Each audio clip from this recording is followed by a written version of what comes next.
consumindo e liberando, tá? Boa palestra, bom papo para vocês. Estou aqui na retaguarda. Obrigada. Amém.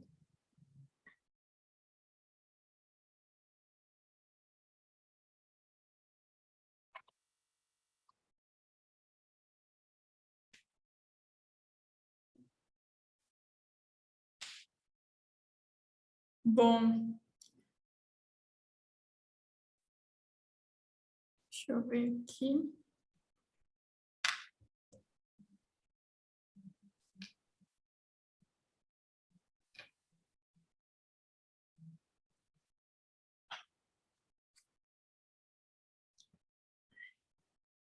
Boa noite, pessoal. Vou começar aqui conversando com vocês, né? Estou aqui direto do Mato Grosso. Fiz uma pequena grande viagem, né? Então, estou aqui direto do Mato Grosso e é até interessante porque na estrada, né? Vim aí rodando Canarana, estou aqui em Canarana, vim rodando aí Barra do Garças, né? Desci em Cuiabá. Fui olhando e eu não vi nada plantado, né? Eu falei, meu Deus, cadê a safra verão? E aí eu perguntando para o pessoal falou, não, estamos esperando a chuva, né? Porque corrigindo o solo, né? E daqui a pouco entra a safra. E para mim foi muito interessante porque hoje nós vamos falar sobre as perspectivas da próxima safra com a Andréa Cordeiro. Andréa Cordeiro, que eu vou deixar ela se apresentar, porque eu sou até suspeita, eu admiro muito a Deia.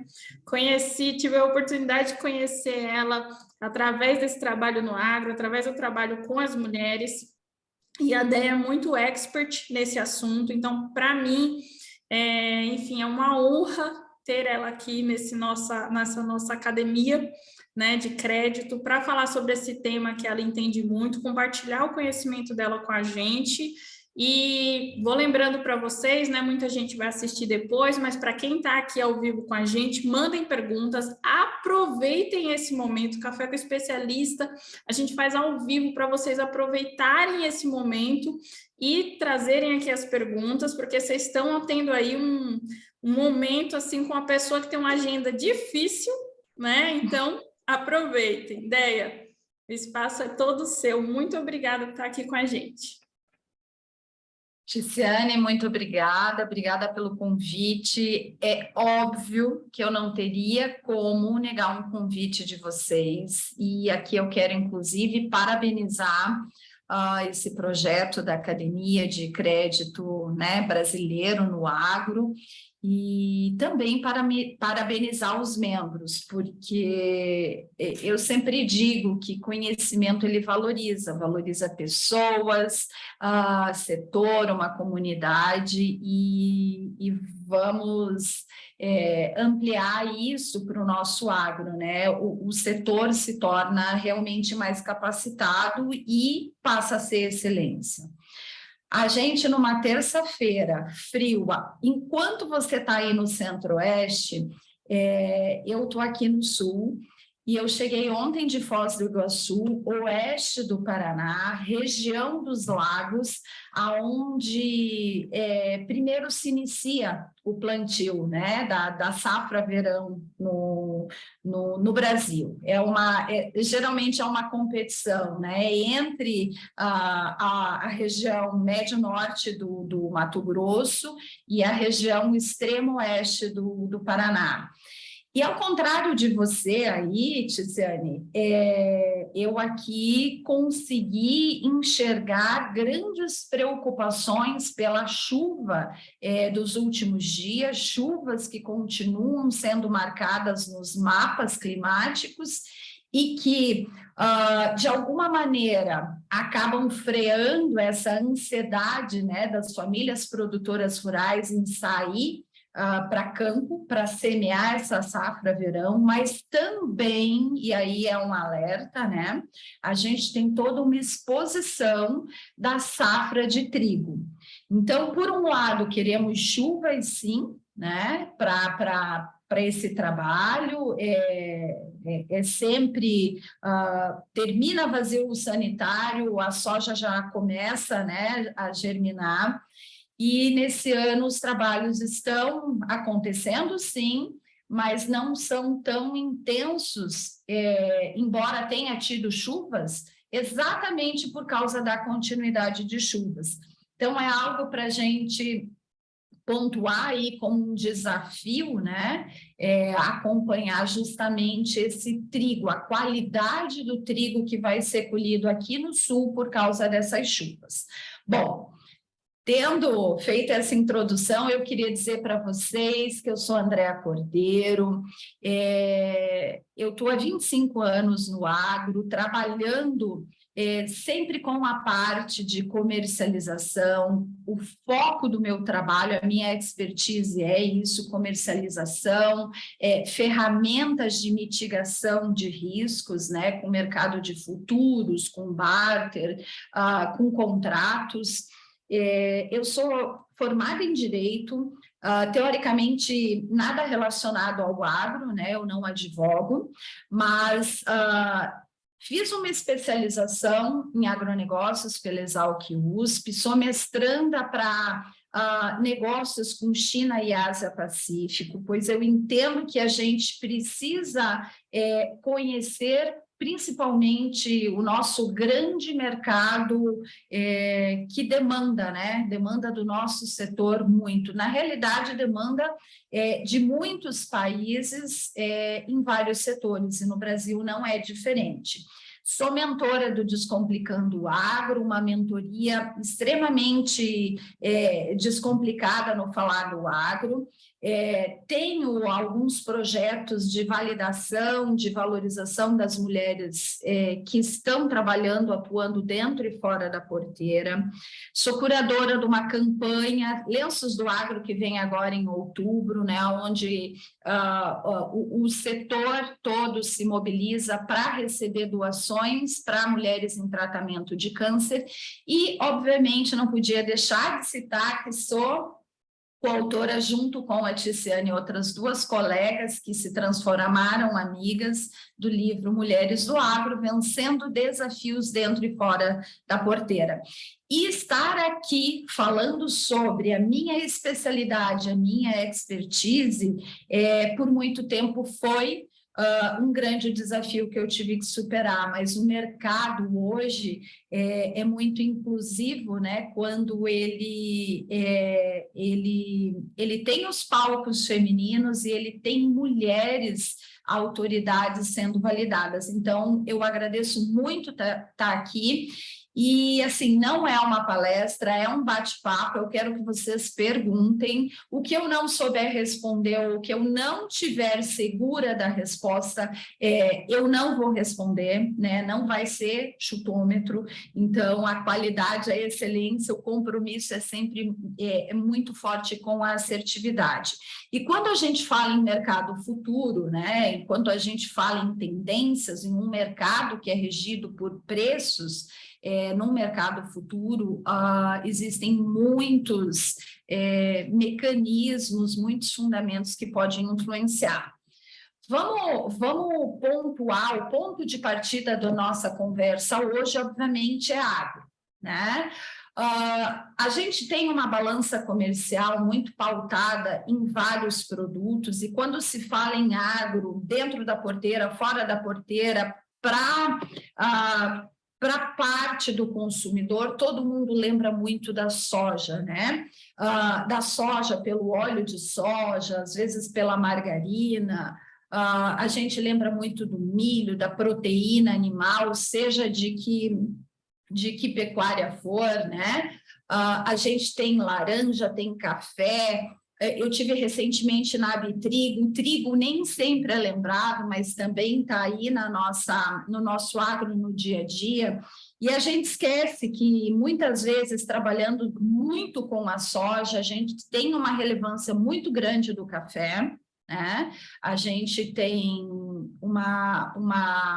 uma expressividade muito grande no mercado internacional.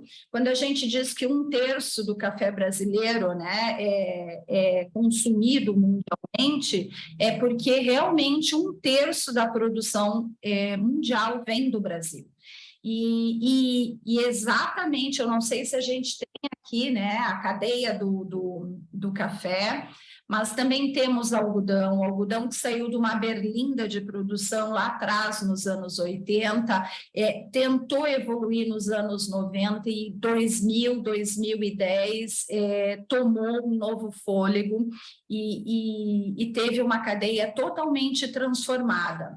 A gente vem de um agro muito consolidado na parte de citros, onde a gente vê não só uma grande produção, né, de citros, mas a gente vê uma grande exportação de produto processado, o que é importante para gerar riqueza e sustentabilidade social e econômica para o país. A gente está muito forte em frutas, é um mercado que, embora sejamos o terceiro maior produtor de diversas frutas, de uma cesta enorme, a gente está em 8º ou 9º lugar na exportação, mas é um mercado que acentua, e as tradings, num futuro muito próximo, vêm com estruturas muito formadas, justamente para validar contratos com frutas.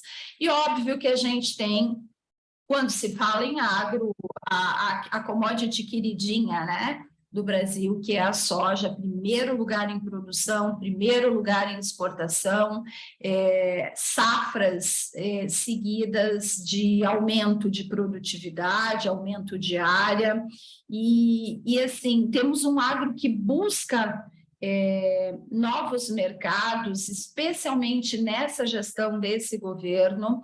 A gente teve um grande holofote para os nossos negócios, né? De 2019 até agora foram 229 novos mercados abertos, 229 produtos para diversos países que nós conseguimos fazer chegar, né?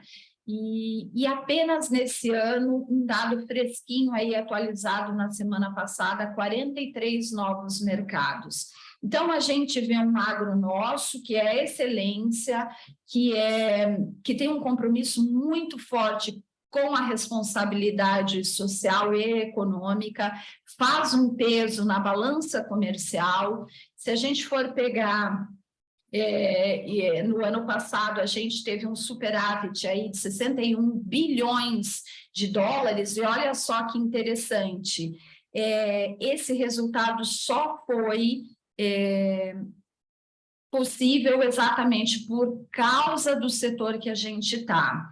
De todo o volume exportado do Brasil, a gente teve quase 121 bilhões de dólares provenientes de produtos do nosso agro.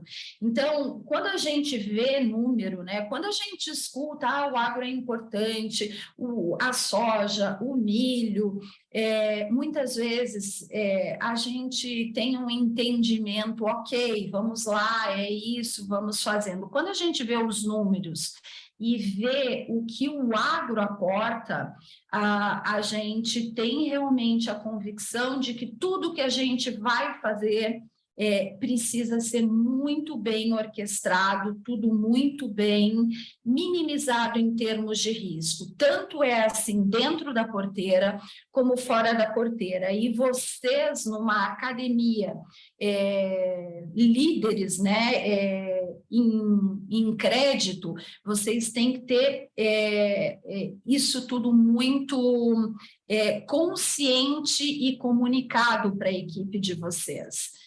Gente, o agro brasileiro, ano passado, ele bateu de 12 meses, obviamente de um ano, bateu 10 meses, foram 10 vezes, ou que ele foi recorde de ingresso de divisas, ou ele foi recorde na questão de tonelagens, né? Um ritmo maior ou menor de volume exportado. E eu trago hoje um número bem fresquinho, saiu ontem, a balança comercial de 2022, ela está aquém, ela está abaixo do que a gente tinha registrado no ano passado, mas mesmo assim, com todos os desafios, que a gente vai falar mais ali para frente, a gente consegue ver o quanto a agropecuária é importante e é decisiva para a gente manter aquecida a nossa economia. Nós temos um momento de preocupação com recessão, nós temos um momento de inflação que vem sendo, de certa maneira, controlada nas últimas semanas, mas mesmo assim é um cenário muito crítico e que nós devemos estar muito atentos. Nós temos um cenário muito próximo, daqui a poucos dias vamos passar por um processo de eleição e o dólar, a nossa moeda, né, aonde a nossa commodity soja, ela é parametrizada, ela pode sofrer influências de acordo com o que vai ser decidido no Brasil em poucos dias. Eu não vou entrar na questão política, mas eu preciso pontuar isso, tá? Quando a gente olha, aí eu coloquei, né, o retrato do que a gente tem no ano, das exportações e das importações, o porquê que a gente não está tendo uma balança comercial em sintonia do que o que a gente viu ano passado, embora ela esteja batendo recorde em determinados segmentos, em determinados meses, nós temos um volume abaixo, uma performance financeira abaixo. Por quê? E aí é o nosso grande calcanhar de Aquiles. A gente tem um ritmo de importação nem tão alto, mas um custo de importação muito maior pela moeda e pelo pelo custo crescente dos insumos que vem para o Brasil. Muito do que nós importamos de maquinário, de insumos, vem exatamente para o agro. E se nós analisarmos a balança das últimas semanas, o que ingressou no país, além de trigo, né, onde a gente ainda é autoinsuficiente, além de cevada, além de malte, a gente tem os fertilizantes. Então, fica o ponto de reflexão aqui, né? O quanto o agro é importante para a economia brasileira. Ele tem um peso na nossa balança por refletir recursos que entram para o Brasil, decorrente da exportação, quanto ele também tem um peso à medida que o Brasil precisa importar insumos. Somos dependentes de muitos insumos e de certas cadeias.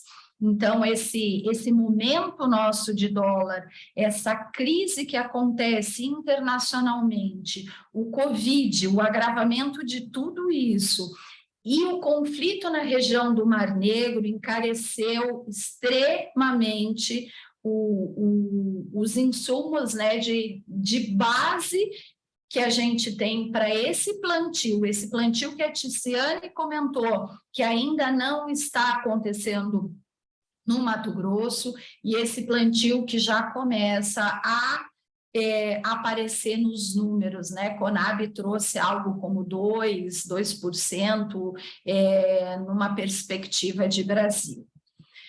Bom, quando eu falo em agro, automaticamente eu penso em 3 grandes palavras.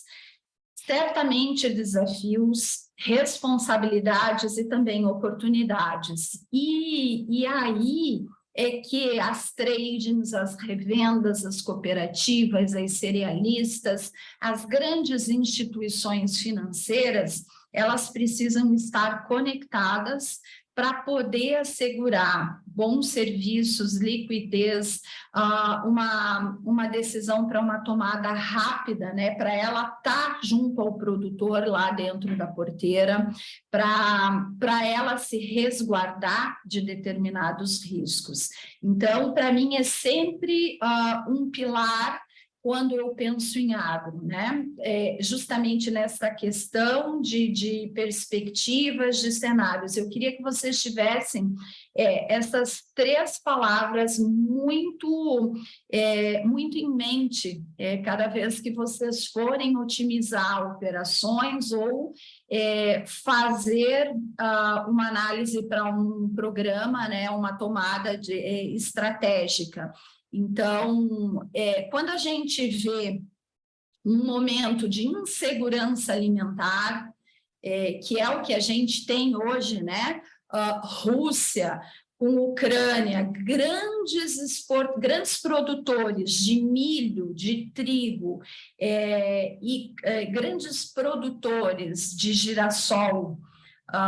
Quando a gente vê um país como a Ucrânia não poder desenvolver sua safra exatamente por causa da guerra, né, de toda a logística que fica prejudicada, e a gente vê uma Rússia estrategicamente tendo plantado no início da guerra uma safra de trigo muito grande, de milho, para tentar adequar o que a Ucrânia não fez, a gente precisa se perguntar: a Rússia vai conseguir exportar? A gente vai falar de perspectivas para 2022, 2023, mas a gente não pode falar dessa próxima safra sem falar sobre isso. A questão desta insegurança. Existe uma oferta de trigo e de milho que está represada e está nas mãos da Rússia. Isso a gente vai manter aqui, a gente vai falar mais para frente. Eu queria pontuar também, junto com essa questão da insegurança alimentar, que o Brasil, o mundo vai precisar produzir pelo menos mais 60% em quantidade até 2050. Segundo a ONU, a gente precisa produzir para 10 bilhões de pessoas. E quem é que vai produzir? Né? Em escala, com sustentabilidade, com segurança de negócios. Que país vai produzir?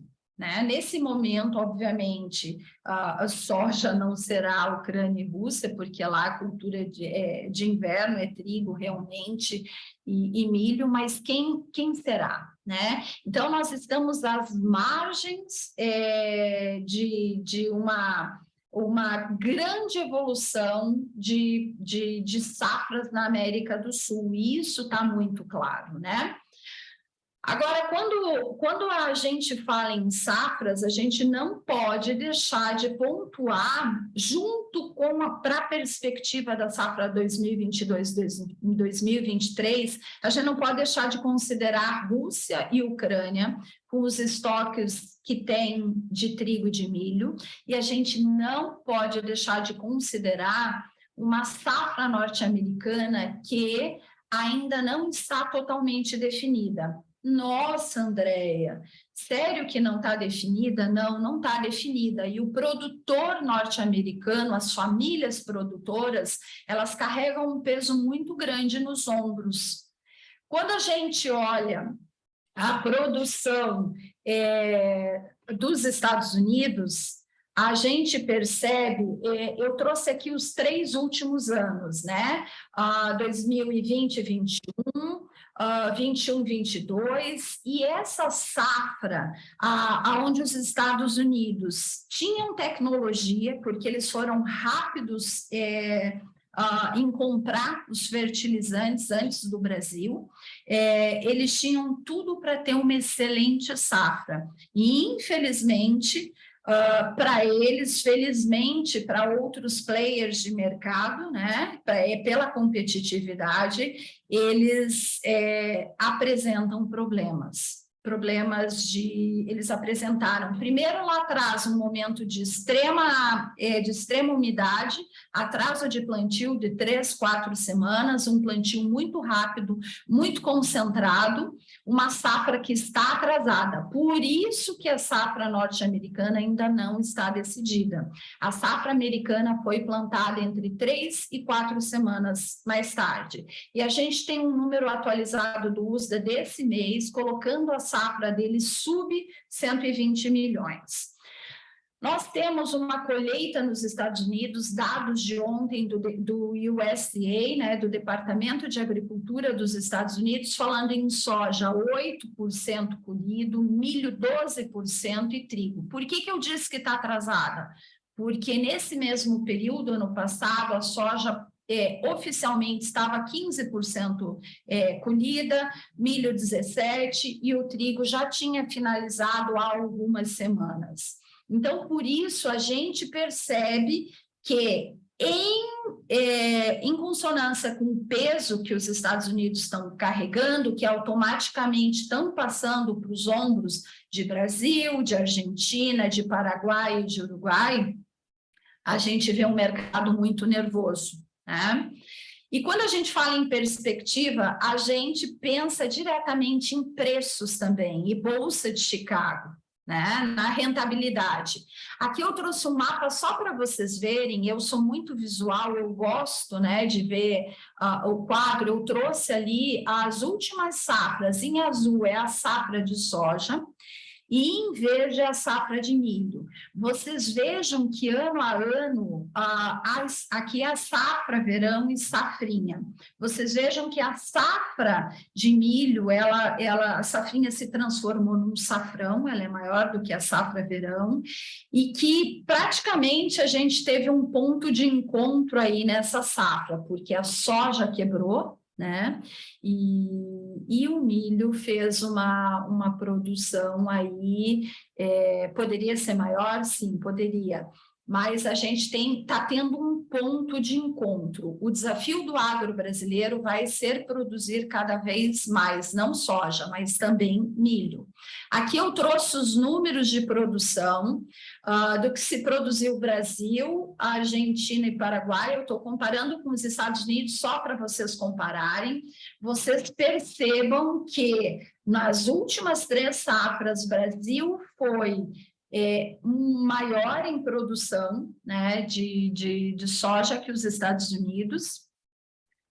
Tem uma previsão, aqui eu estou fazendo o número do USDA, mas extraoficialmente, de acordo com algumas casas de consultoria, e eu não acho que estão erradas, existe uma possibilidade nesse momento, mesmo com um aporte de tecnologia inferior do ano passado, para uma safra de 152 milhões de toneladas. A Argentina, enquanto teve quebra, problema de seca, né, de clima nas últimas 3 safras, ela vem com uma projeção de uma safra, aí, segundo o USDA, de 51 milhões de toneladas. Paraguai, ano passado, teve uma grande infelicidade, assim como o Brasil, assim como a Argentina, e ele foi proporcionalmente um dos países que mais sentiu, mas ele está se preparando. Eu falei muito com o mercado paraguaio a semana passada, existe uma necessidade muito grande de produção, exatamente até para poder pagar as contas da safra 21/22. Então, todo cuidado redobrado para a safra sul-americana é pouco, né? A gente tem dívidas aí vencendo de renegociações da safra, de safrinha brasileira com problemas, de safra de determinadas regiões. E a gente também tem outros países que passaram por isso. Então, as tradings que trabalham aqui também trabalham na Argentina, no Paraguai, no Uruguai, e essa parte de crédito, né, ela é totalmente influenciada, ela é totalmente vamos lá, ela influencia na decisão das mesas das tradings. Daqui para frente, pensando num cenário, numa perspectiva de safra com uma área recorde, 44 milhões de hectares para soja, né? Quem diria, quando eu entrei no mercado há 25 anos, o Brasil plantava 12, 13 milhões de hectares, hoje estamos indo para 44. O que a gente tem que olhar daqui para frente? Em termos de perspectiva do que pode influenciar no preço, na tomada de decisão de vocês.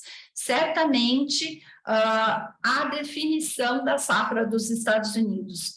Há poucos dias atrás, o mercado, vocês devem lembrar, fez 73 pontos de alta, exatamente num dia de um relatório do USDA, onde ele trouxe uma área menor plantada, o plantio aconteceu lá em abril, maio, junho, né? E o USDA veio corrigir agora no relatório de setembro, o número final de área. Nós temos daqui 2 dias um novo relatório trimestral importante, mas a gente precisa entender o que vai acontecer com a safra norte-americana, né? Que ainda vem registrando queda de produtividade semana a semana. A gente precisa entender como está a seca na China. Por que a gente precisa entender isso? China não produz, desde que eu estou no mercado, mais do que 16, 17 milhões de toneladas, mas a China é a grande compradora da soja, né? Não só do Brasil, mas da Argentina e dos Estados Unidos. À medida que ela passa por uma grande seca, onde os bancos já foram alertados, a parte de crédito já foi alertado, a gente pode ver um movimento maior de demanda por parte desse país, né? E as decisões aí, as tomadas de decisão, elas são muito rápidas. Então, é algo que a gente precisa olhar. Seca na China, seca na Europa. A Europa importa cerca de 15 milhões de toneladas ano, é uma importação linear, sempre na Europa, né? É uma população linear, um consumo linear, mas com quebra de safra, existe, obviamente, uma necessidade maior de importar, né? Quando você fala em retaliação com Rússia, você imediatamente pensa em reposicionar, a Europa precisa reposicionar a sua produção de trigo. E com seca, o que acontece?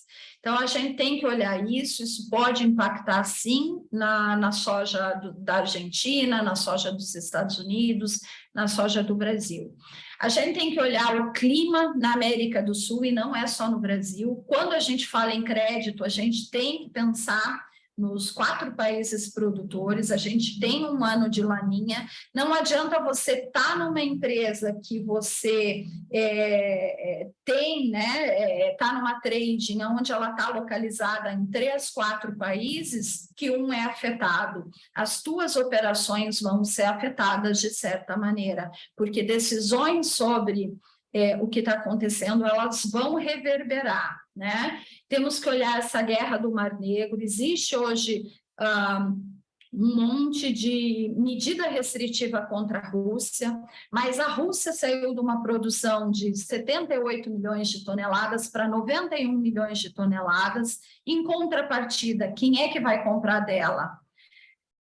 Com essas restrições. Por outra contrapartida, a Rússia tem energia, né? E a gente vem vendo uma escalada de preços de energia e uma guerra exatamente acontecendo entre Europa e Rússia. E inclusive, essa alta energética, esse alto custo energético vem trazendo novamente os preços de fertilizantes para as alturas. A gente tem que revalidar a questão de Covid, uma China que importava 99 milhões de toneladas, veio para 90, toda a situação, né,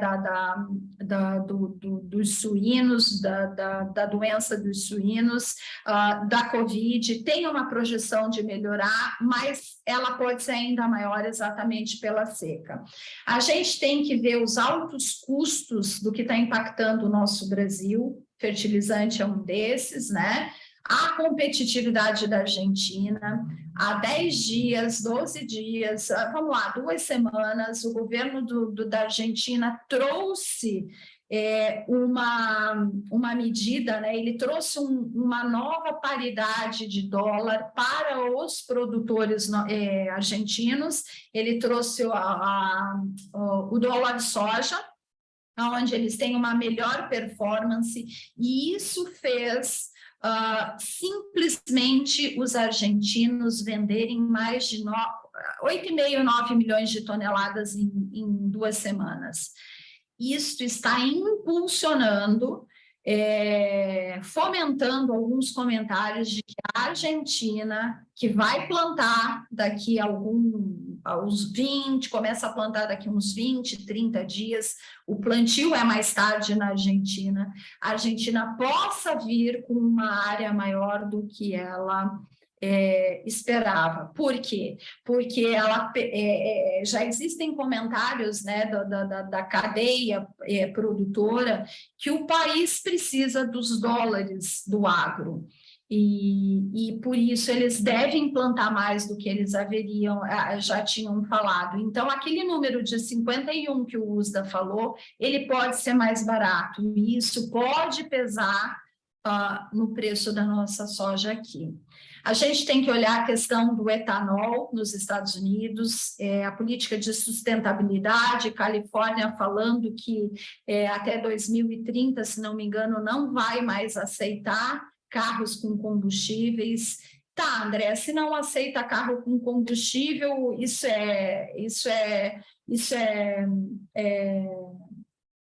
o que isso repercute na soja? É extremamente negativo, porque os produtores norte-americanos, e algo que nós aqui no Brasil temos que olhar, se os produtores norte-americanos não precisam plantar mais milho para destinar a etanol, que é mais ou menos 30% da produção, eles vão plantar o quê? Soja, e isso impacta aqui. E a gente tem toda a questão cambial que a gente tem que olhar, né? Um dólar mais forte, mais fortalecido, inibindo importações, a gente tem que ver a questão da guerra comercial que ainda existe. Então, são muitos fundamentos que vocês que estão atuando têm a obrigação, né, a responsabilidade de ter todos os dias nas reuniões de vocês semanais, mensais, sempre muito bem posicionado. Somente a avaliação destes fundamentos vai poder fazer com que vocês tomem decisões mais apuradas. Tiziane, eu não sei se você quer fazer algum comentário, eu posso parar um pouquinho aqui e daí continuar. Eu estou aqui só fazendo anotações, porque assim está sendo uma super aula até de macroeconomia, né? Porque eu acho que às vezes a gente fica tão focado aqui em Brasil, né? E, enfim, nos impactos e nas coisas que acontecem, e assim, não que a gente não saiba, a gente tem uma ideia, mas a gente não entende como tudo isso funciona, e assim, sinceramente, você tá sendo muito didático e tá muito incrível, sabe?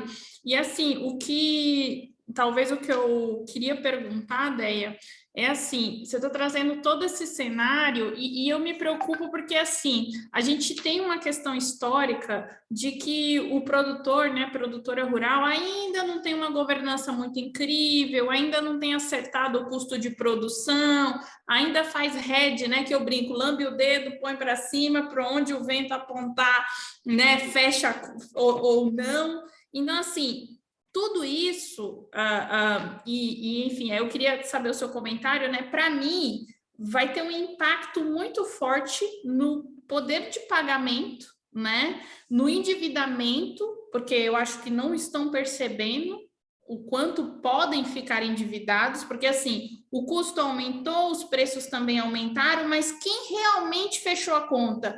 E se a conta fechou no 0 a 0, preocupante, né? Então, assim, quem realmente está fechando a conta, porque como a gente trabalha com o mercado futuro, não é agora que a gente vai ver isso.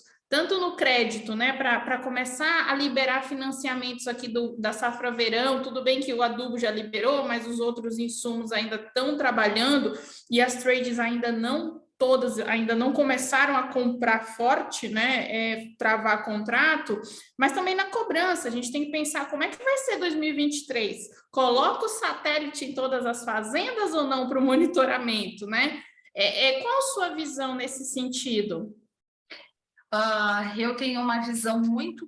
eu não quero transparecer, ser alarmista, mas eu fico muito preocupada com relação justamente à sanidade dos negócios. Por quê? Porque eu vou passar adiante aqui, olha só. Aqui eu trouxe... um gráfico dos preços da soja. Quando você... Deixa eu só tirar aqui da minha barra, porque eu não estou enxergando. Quando você chega em junho, quando a gente chegou em junho do ano passado, em junho, né? A gente teve um pico de mercado, aqui é linear, tá? Eu só estou pontuando ali, não tenho os centavos certinhos, mas a gente foi a 15,60 dólares o bushel da soja na bolsa em Chicago. Claro, o vencimento mais novo, os meses futuros não estavam, né? Eles tinham uma curva de spread menor, eles valiam menos, mas o contrato chegou a bater da soja no disponível 15 dólares e 60. Hoje nós estamos exatamente nessa linha aqui nos 14,20. Né? Então, nós tivemos lá daquele ápice um movimento onde os preços chegaram praticamente ali sub 12, e a gente teve uma recuperação de mercado motivada exatamente pelas questões de clima nos Estados Unidos. Toda a especulação, entre outros fundamentos, tá? Não foi só o clima nos Estados Unidos, reaquecimento da demanda, enfim, uma série de situações. Quando você olha esses preços que foram, e a gente olha, compara com o preço de hoje, e a gente percebe que o mercado brasileiro não vendeu 20% da safra, ou vendeu 20, 22, não importa a casa que está dizendo, né? Mas vendemos pouco, vendemos abaixo de uma média considerada saudável. E o porquê disso? Porque existia, né, uma expectativa de que a quebra seria maior, enfim... Mas aí eu me preocupo, será que produtores no Brasil não deixaram passar aquele momento dizendo vai a 16, o mercado vai a 16,5, o mercado vai a 17? Não, o prêmio, né, que num determinado momento estava 150, 170, 200, vai a 300, sempre aquele assim, vai mais, eu vou vender melhor. E olha só, a gente teve, deixa eu passar aqui, deixa eu ver se eu consigo, não estou conseguindo passar. A gente teve uma curva de dólar lá atrás, a 5,60. E a gente viu um gráfico caindo, né? E a gente viu há pouco tempo atrás o câmbio chegando nessa faixa aí de 4,80 por aí, e o mercado inteiramente desesperado, prêmios desvalorizando, porque a Argentina se tornou muito competitiva, a China veio comprar na Argentina porque o governo chinês tomou medidas, né, para favorecer que os produtores lá vendessem, e eles venderam, o que massacrou o nosso prêmio no Brasil. E daí a gente fica, gente, qual é a segurança que nós temos numa safra com custos extremamente altos, aonde muitas dessas famílias, onde várias, eu não vou dizer muitos, onde várias dessas famílias, várias dessas empresas tiveram problema de milho safrinha no ano passado, tiveram problemas de quebra de safra nas 2 últimas safras. Qual é a segurança que a gente tem de que a performance vai ser positiva? E qual é o efeito cascata? Porque muitas vezes... aqui eu vou falar de uma maneira muito transparente e assim, exatamente pela experiência que eu tive de 23 anos numa casa cuja especialidade era comercialização e era rede. Nós víamos muitas situações de indústrias, de insumos, né, de revendas de casas comerciais que não faziam o dever de casa, que elas não faziam o básico, que era fazer o hedge da posição, né? Ou então fazer o hedge jurídico da posição, cuidar, né, com carinho da parte contratual, das garantias, fazer muita coisa, ou às vezes mal feitas, né, ou nem faziam, e muitas vezes especulavam com o produto, né, compravam e deixavam de vender. Vamos lá, quando os produtores brasileiros foram vender lá atrás os 15%, 20% da safra, num preço de soja a 15,60 na Bolsa em Chicago e um preço de dólar a 5,60, 5,50, essas revendas, elas revenderam, elas passaram em string, como o mercado fala, elas passaram adiante automaticamente essa posição, ou elas seguraram essas posições para tentar vender mais adiante. E é aí que a gente pode ver, quando a gente fala em insegurança alimentar, né, a gente também fala na sustentabilidade dos negócios. E o negócio tem que ser sustentável, né? A gente não pode pensar só na sustentabilidade ambiental. 2 pilares importantes da sustentabilidade são o social e o econômico. E as RJs, a gente pode ver muita coisa acontecendo por aí. Eu ia até, desculpa te cortar, mas complementar, porque você trouxe um ponto que eu estou verificando muito no mercado, principalmente com relação a fertilizante e adubo.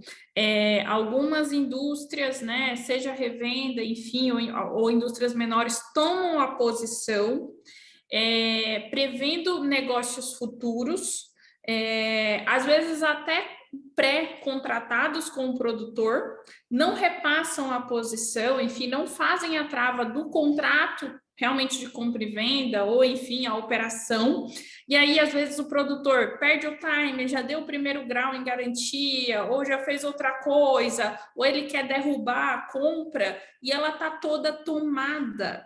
E aí, tipo, então meio que aquele negócio, né? Você coloca os bois na frente, né, da carroça e vira um caos, e aí depois, enfim, estão tentando executar os produtores, mas isso também é preocupante, porque o que você trouxe, que eu acho que é perfeito essa questão do efeito cascata, é isso, né? Você tem os produtores, você tem a distribuição, você tem as multinacionais e as tradings ali, né?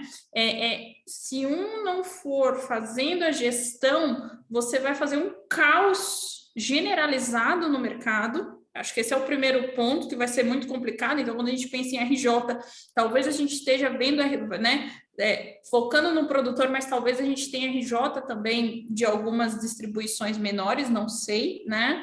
E por outro, ou muitas renegociações, pelo menos, né? Enfim. E também, por outro lado, essa questão que você trouxe, tipo, deles não se travarem, né? Não formalizarem as posições, nessa ambição, talvez, de ganhar mais, que aí ganha um pedacinho aqui, mas às vezes perda é muito maior, né? Então, eu acho que, assim, é um jogo, talvez, é uma aposta, vamos colocar assim, né? Mas não pode ser um jogo de azar. Né?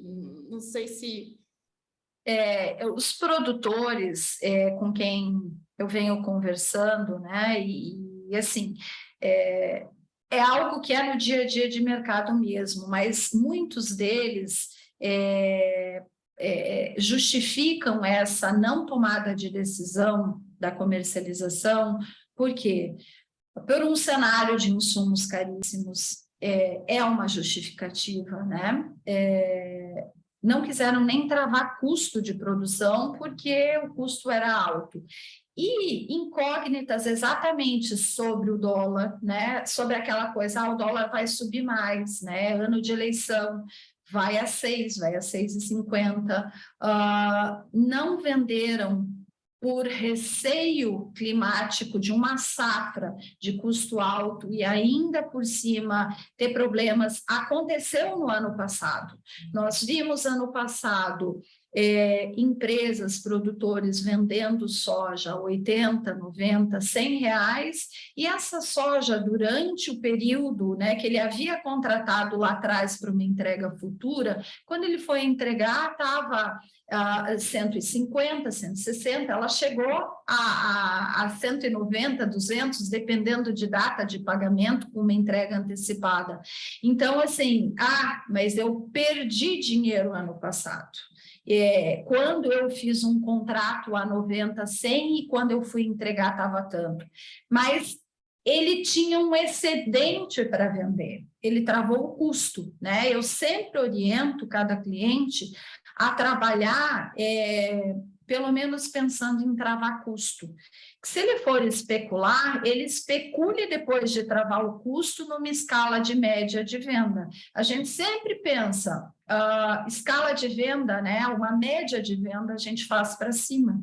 Mas, infelizmente, tudo isso que aconteceu é um motivo extra de preocupação. E esses últimos dias, em especial, a gente vê a competitividade do Brasil apagada, porque a Argentina veio e massacrou o mercado de soja, mercado externo e o mercado interno, e fazendo o prêmio no Brasil afundar. Daí o fator de preocupação é muito maior, né? Daí a gente se pergunta, e isso é muito perigoso, porque assim, se não for uma quebra de safra dos Estados Unidos, que vai ser, vamos lá, a janela está praticamente fechando para que isso aconteça. O que vai fazer esse mercado subir, né? Uma quebra de safra na América do Sul. Isso é desejável também, isso é um outro ponto de insegurança para os negócios, né?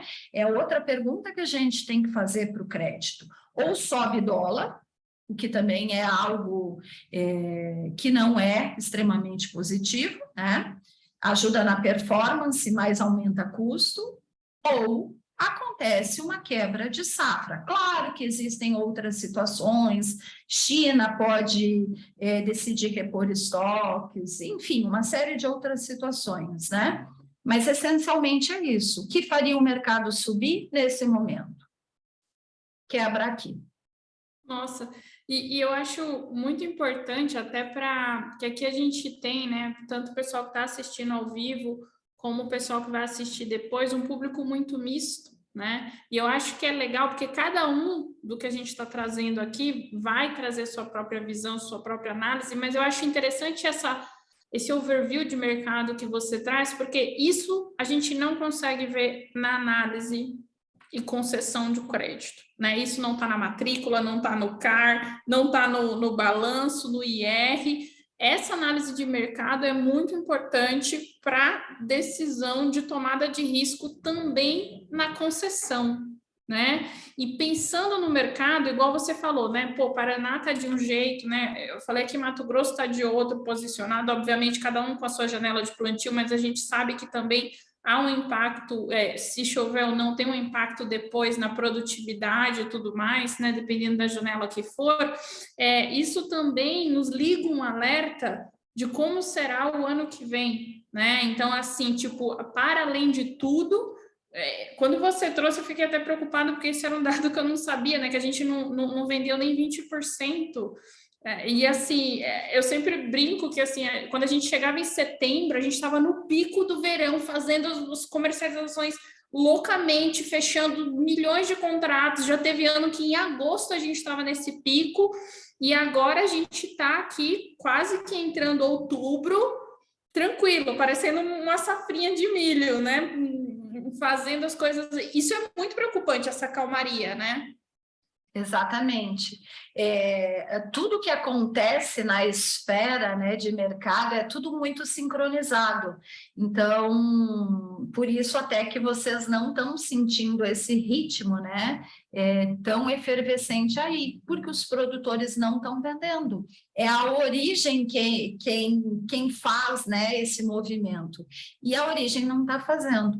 E realmente é muito preocupante, porque, como eu falei, as chances de mercado subir daqui para frente, elas estão totalmente não, mas principalmente focando o que acontece na América do Sul. Nós aqui, obviamente, não queremos nenhuma especulação a respeito de atraso de plantio, de replantio, né? De falta de semente para replantio, enfim, uma série de situações. Paraguai aguentaria mais uma safra de soja frustrante como teve ano passado, né? Aonde as empresas ficaram com balanços comprometidos, onde muitas revendas têm problemas. Então, a Argentina, né? A Argentina, por pior que seja o cenário econômico dela hoje, ela teve um incentivo, né? E isso fomentou uma perspectiva de que a Argentina vem pesado para a área de soja. Então, a gente tem que ser muito cuidadoso daqui para frente, muito mesmo, extremamente criterioso. Deia, a gente já está se encaminhando para o final. Eu nem percebi. Nossa, que passou tanto já? tempo. Tipo, eu estou chocada, porque é sempre assim, eu acho que é uma conversa tão interessante que a gente nem percebe que está passando.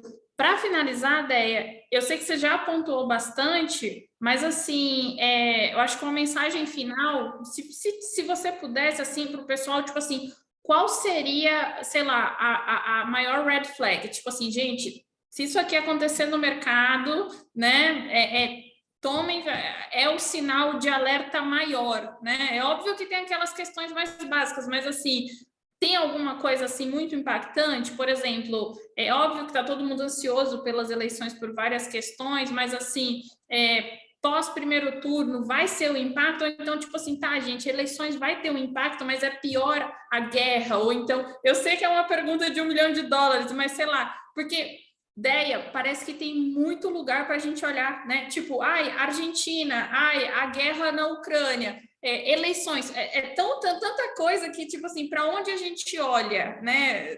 Não sei se tem resposta para isso, mas enfim, como mensagem a gente pode colocar a cigarrinha aí também como uma questão de reflexão sobre um provável aumento aí de área de trigo e de outras commodities, muita gente dizendo que próxima safrinha não deve plantar milho exatamente pelas perdas atuais.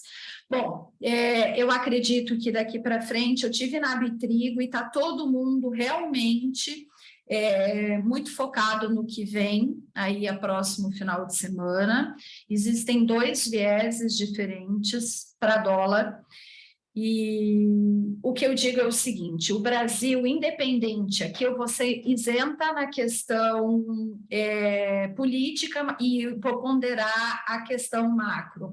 Nós temos juros altos, né? Uma inflação que começa a ser controlada, mas ainda assim somos o país com a melhor remuneração proporcionalmente de juros. A tendência seria o mercado brasileiro com essa continuidade, né, de política fiscal, a gente vê um ingresso maior de dólares. Por quê? Porque dinheiro não aceita desaforo. O Brasil está muito barato e a perspectiva nessa continuidade de que o câmbio realmente ceda. Tá? Se o câmbio ceder, a performance para muita gente vai piorar, mas assim, ninguém sabe, né, na parte política. O fato as questões da pauta agropecuária brasileira vão ser mantidas, o seguro rural, todas essas questões de tratativas num cenário, numa esfera governamental, ela vai continuar estimulando o agro, isso é muito importante, né? Para o que vem para frente. Não vou dizer que é até mais do que os preços, mas a gente precisa ficar vigilante com o que vem daí na próxima semana. Como vai ser o Brasil nos próximos 4 anos, o agro brasileiro vai depender muito disso. Mas eu sou extremamente otimista, eu acredito que o agro faz um trabalho de excelência. A gente vai ter que procurar continuando alternativas para os nossos produtos, para sair de uma dependência da China, mas eu acredito que a gente faz um trabalho brilhante. E quer seja o governo que assuma, que seja um governo onde o Ministério continue reforçando isso, porque segurança alimentar e a própria sustentabilidade nossa dos negócios, ela está muito ligada no nosso agro brasileiro. Ideia incrível. Até teve um comentário aqui do Murilo falando que foi muito boa noite, principalmente os alertas para concessão de crédito, né? Que a gente não pode fechar os olhos, né? E tem que se preparar para sair na frente. No Instagram também o pessoal acabou comentando. Então, assim, muito obrigada. Foi incrível, assim. Eu acho que muito propício, né? Acabou que a gente teve que adiar e até ficou, acho que melhor, porque você trouxe dados tão frescos, né? Dados que saíram ontem, dados que saíram essa semana, o seu know-how, né? Você estava lá no evento da Abra Trigo, então eu acho que foi muito interessante isso, essas notícias muito frescas, e eu acho que a gente tem muito a pensar, mas assim, em nome da academia, né, meu aí, da Maíra e de todo mundo que vai assistir, que está assistindo essa nosso café aqui, muito obrigada, Déia. Imagina, eu que agradeço, sempre um prazer, estou sempre à disposição para vocês, é sempre uma honra para mim, e eu queria finalizar, Tice, nós fomos, a Maíra também, né? Nós fomos juntas a um evento do agro de grande relevância nacional, que foi o INCOP, e eu sempre tenho uma frase comigo que eu digo assim: o conhecimento valoriza, né? Pessoas, enfim, e que a excelência do agro está nos detalhes. Então, pensem nos detalhes dos seus negócios, né? E nessa palestra, a gente assistiu, nesse evento, a gente assistiu uma palestra daquele nadador do Cielo, né? E ele disse que excelência é diferente de extraordinário. E quando você quer o extraordinário, você precisa dar 101%. Então, vamos lá, gente. Conhecimento fazendo, motivando. Parabéns pela iniciativa da academia. Parabéns vocês que estão disciplinados, focados nas aulas. Olha, parabéns. Vocês estão indo rumo aos 101%, indo para o extraordinário. Obrigada, Déia. Então é isso, pessoal. Boa noite e muito obrigada.